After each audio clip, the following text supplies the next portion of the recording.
Samahan ninyo ako, sasamahan ko kayo para idulog natin sa DILG sa ating kongresista Oscar Malapitan na dapat ay nalalapitan, sa ating alkalde ng Caloocan, Etcheverry, at sa lahat pa ng mga politikos. Nalalapit na po ang politika. Ano palagay ninyo?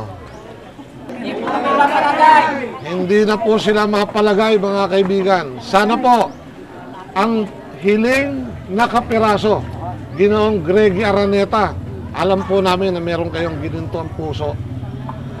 Galing nga ba sa inyo ang utos na gipitin ang buhay ng bawat isang mamamayan dito sa Pangarap?